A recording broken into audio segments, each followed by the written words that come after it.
कल्पना करा, तुम्ही डॉक्टरांच्या केबिनमध्ये बसलेले आहात आणि समोरून एक वाक्य येतं आहे, ह्यांचं एक मोठं ऑपरेशन करावं लागेल किंवा त्यांच्या रिपोर्ट्समध्ये कॅन्सरची शक्यता आहे.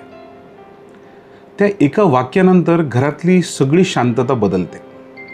गुगल सुरू होतं, नातेवाईकांचे फोन सुरू होतात आणि मनात एकच प्रश्न फिरत राहतो, आपण योग्य निर्णय घेतोय ना?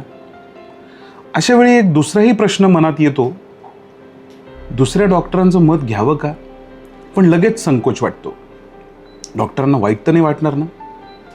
आजच्या व्हिडिओमध्ये एक गोष्ट अगदी स्पष्ट सांगतो आणि ही माझी डॉक्टर म्हणून सुद्धा मनापासून भूमिका आहे. दुसरं मत घेणं हे तुमच्या डॉक्टरांवर अविश्वास नाही, ती एक चांगली मेडिकल प्रॅक्टिस आहे आणि चांगले डॉक्टर ती नेहमीच वेलकम करतात.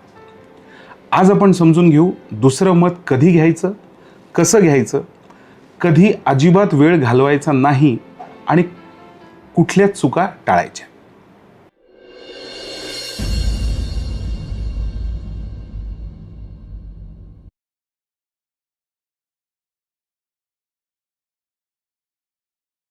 नमस्कार, मी डॉक्टर संदीप सबनीस. आज आपण एक आधी गोष्ट समजून घेऊया, दुसरं मत का अस्तित्वात आहे. कारण मेडिसिन ही काही एक्झॅक्ट सायन्स नाही आहे. एका आजारासाठी अनेक सायंटिफिकली ॲक्सेप्टेबल अप्रोचेस ह्या क्षेत्रामध्ये असू शकतात. कधी सर्जरी, कधी थांबून पाहणं, कधी औषधं, कधी एंडोस्कोपी, कधी मिनिमली इन्व्हेसिव्ह किंवा दुर्बिणीद्वारे शस्त्रक्रिया, तर कधी मोठे ऑपरेशन. एक साधी तुलना मी तुम्हाला सांगतो. घर बांधताना आपल्याला एकाच आर्किटेक्टकडनं घराचे दोन वेगवेगळे डिझाईन्स येऊ शकतात, दोन्ही बरोबरही असू शकतात. फरक असतो फक्त दृष्टिकोनाचा. तसंच मेडिसिनमध्ये सुद्धा दोन एक्सपिरियन्स स्पेशलिस्ट एखाद्या कॉम्प्लेक्स केसवर वेगवेगळा अप्रोच सुचवू शकतात. त्यात असा अर्थ नाही की कोणीतरी चुकीचं आहे, त्यात अर्थ ॲक्च्युली असा आहे की आपली केस कॉम्प्लेक्स आहे. म्हणूनच आपण बघतो की जगभरामध्ये, अमेरिकेमध्ये, युरोपमध्ये, इव्हन भारतामध्ये मोठमोठ्या शहरांमध्ये दुसरं मत हे एक स्वीकृत किंवा नॉर्मल आणि अनेकदा रिकमेंड केलं गेलेलं असं पाऊल आहे. मोठ्या कॅन्सर सेंटर्समध्ये ट्रीटमेंट प्लॅन ठरवण्याच्या अगोदर अनेक डॉक्टर एकत्र बसून केस डिस्कस करतात. याला आम्ही ट्यूमर बोर्ड असं म्हणतो. म्हणजे इन्स्टिट्यूशनल लेवलवर सुद्धा अनेक मतं घेणं ही एक चांगली प्रॅक्टिस मानली जाते. तर रुग्ण म्हणून तुम्ही दुसरं मत मागत असाल तर मग तुम्ही चुकीचं असं काहीच करत नाही. तुम्ही एक्झॅक्टली तेच करत आहात जे चांगल्या हॉस्पिटल्समध्ये चांगले डॉक्टर्स रोज एकमेकांसोबत करतात. नक्की दुसरं मत घेणं रिझनेबल आहे का? आता प्रश्न असा की नक्की दुसरं मत घेणं केव्हा रिझनेबल आहे. मी तुम्हाला 4 परिस्थिती सांगतो.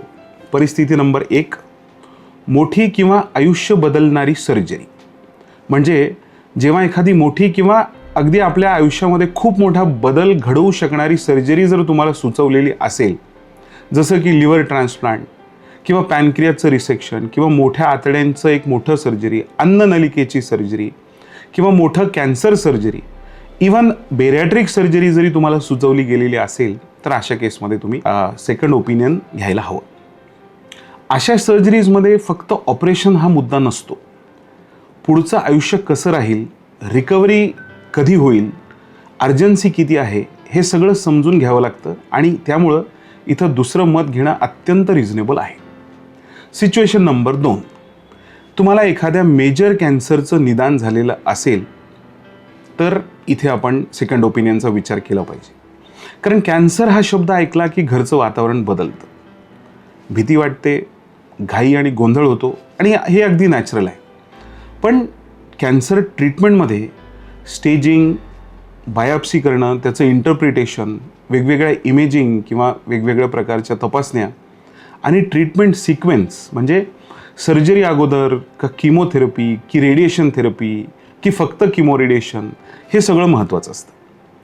त्यामुळं कॅन्सरमध्ये दुसरं मत म्हणजे डिले नाही. व्यवस्थित सेकंड ओपिनियन जर घेतलं तर तो एक क्वालिटी चेक आहे. त्यामुळं मी स्ट्रॉंगली रिकमेंड करेन. परिस्थिती नंबर 3, आपण महिनोन-महिने उपचार करत आहोत, पण सुधारणा होत नाहीये. अनेक महिने उपचार चालू आहेत, पण त्रास तसाच आहे किंवा त्रास वाढतो आहे. उदाहरणार्थ, सारखा ॲब्डॉमिनल पेन होतोय, वजन कमी होत आहे, उलट्या होत आहेत, रक्तस्राव होतोय, किंवा सतत बदलणारी बावेल हॅबिट किंवा तुमच्या शौचाची सवय सतत बदलते आहे. अशा वेळी कधी मूळ निदानच पुन्हा तपासण्याचं गरजेचं असतं. दुसरं मत म्हणजे काहीतरी चुकलंय असा आरोप नसतो, तर तो एक क्लॅरिटीचा मार्ग असतो. परिस्थिती नंबर 4 किंवा सिच्युएशन नंबर 4, रेअर किंवा कॉम्प्लेक्स केसेस. म्हणजे काय की जिथे रिपोर्ट्स एकमेकांशी जुळत नाही आहेत, सिम्पटम तेवढे टिपिकल नाही आहेत, किंवा केस ही असामान्य आहे. अशा केसेसमध्ये एक्सपिरियन्स डेफिनेटली मॅटर करतो. जर एखाद्या सेंटरमध्ये अशा शेकडो केसेस हँडल केल्या जात असतील, तर त्यांचा दृष्टिकोन हा वेगळा आणि बऱ्याचदा उपयोगी असू शकतो. तर 4 साध्या शब्दात तुम्हाला लक्षात ठेवण्यासाठी मी सांगतो: major surgery, any cancer related treatment, no improvement after treatment, or complex केसेसमध्ये ह्या 4 प्रकरणांमध्ये आपण सेकंड ओपिनियन घ्यायला पाहिजे. आता एक प्रॅक्टिकल प्रश्न: दुसरं मत घ्यायचं कसं? तयारी काय? रिपोर्ट्स सगळे व्यवस्थित जुळवून घ्या. सगळ्यात आधी तुमचे सगळे रिपोर्ट्स एका फाईलमध्ये नीट लावा. रॅन्डम प्लास्टिक बागेमध्ये रिपोर्ट्स घेऊन जाऊ नका. शक्यतो त्याला क्रोनॉलॉजिकल ऑर्डर, म्हणजे आपण कुठल्या ऑर्डरमध्ये त्या तपासणी केल्यात ह्याच्यामध्ये तुम्ही लावायला पाहिजे. मग कुठले रिपोर्ट्स घेऊन जायचे? तर आपले सगळे blood reports, CT scan, MRI scan किंवा पेट स्कॅन. ॲक्च्युअल फिल्म्स असतील तर फिल्म्स किंवा CD डेफिनेटली घेऊन जा. फक्त टाईप रिपोर्ट किंवा प्रिंटेड रिपोर्ट घेऊन जाऊ नका. बायोप्सी असतील आणि शक्य झालं तर बायोप्सीच्या स्लाइड्स किंवा ब्लॉक्स हे सुद्धा तुम्ही घेऊन जायला पाहिजे. एखाद्या डॉक्टरांचं अगोदरचं प्रिस्क्रिप्शन किंवा डिस्चार्ज समरी असतील तेही तुम्ही घेऊन जा. आणखी एक सजेशन करेन, एक स्वतःचं छोटंसं शॉर्ट नोट तुम्ही तयार करा, ज्याच्यावर केव्हापासून त्रास सुरू झाला, नेमकं काय झालं, कुठले उपचार कुठल्या सिक्वेन्समध्ये केले, आणि मूळ डॉक्टरांना जर तुम्हाला ह्या गोष्टीबद्दल सांगण्याबद्दल संकोच असेल की त्यांना हे कसं सांगायचं की मला दुसरं मत घ्यायचं आहे, तर तुम्हाला एक गोष्ट सांगतो: बहुतेक डॉक्टर हे ऐकायला आजच्या डेटमध्ये तयार आहेत. 3-4 सोपे शब्द तुम्हाला पुरतील. सर किंवा मॅडम, हा निर्णय खूप मोठा आहे माझ्यासाठी. एकदा अजून एका तज्ज्ञाकडून मत घ्यावं असं मला वाटतंय. कृपया माझे रिपोर्ट्स आणि फाइंडिंग्स तुम्ही मला देऊ शकाल का? बस एवढंच आहे. काही अपॉलॉजी नको, काही जस्टिफिकेशन नको, अपराधीपणा वाटण्याचं कारणच नाही. बरं, दुसऱ्या डॉक्टरांना विचारायचे प्रश्न कुठले? 4 किंवा 5 प्रश्न. दुसऱ्या डॉक्टरांकडे जाताना 4 प्रश्न तुम्ही लिहून जा. पहिला, माझं एक्झॅक्ट निदान काय आहे? दुसरा, या शस्त्रक्रियेव्यतिरिक्त आणखी काही पर्याय माझ्याकडे उपलब्ध आहेत का, जसे की औषध किंवा ऑब्झर्वेशन किंवा दुर्बिणीद्वारे मिनिमली इन्व्हेजिव्ह सर्जरी करता येऊ शकते का?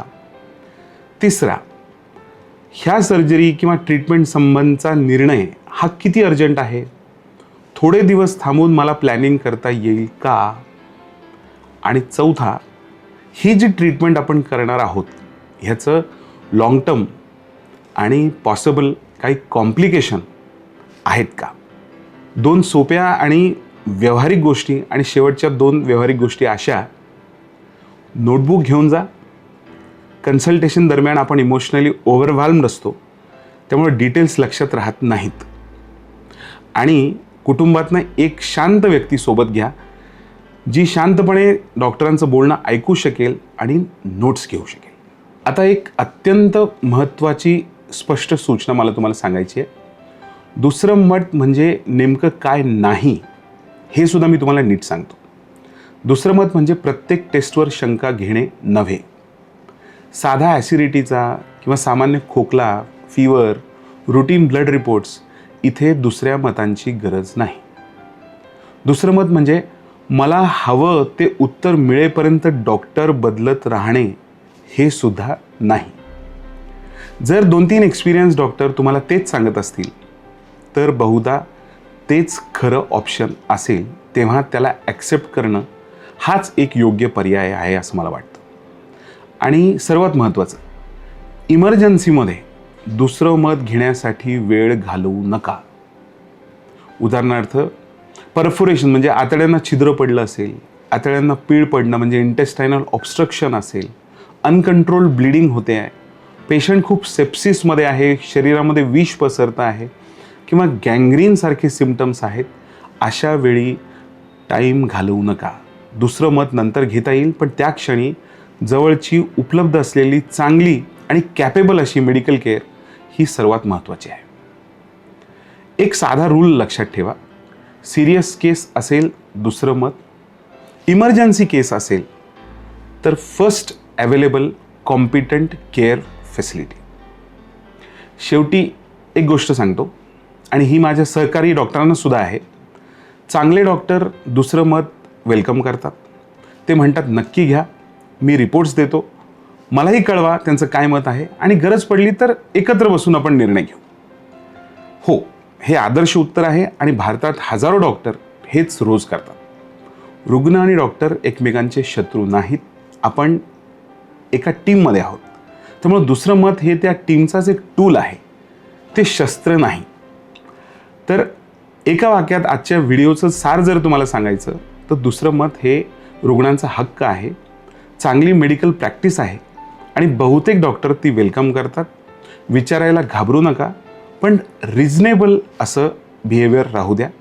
प्रत्येक छोट्या गोष्टीसाठी डेफिनेटली हा पर्याय नाही. हा व्हिडिओ जर तुम्हाला उपयोगी वाटला असेल, विशेषतः घरात कुणाच्या घरात मोठी सर्जरी किंवा सिरियस डायग्नोसिसचा निर्णय घेण्यासंबंधी चर्चा चालू असेल तर त्यांना डेफिनेटली शेअर करा.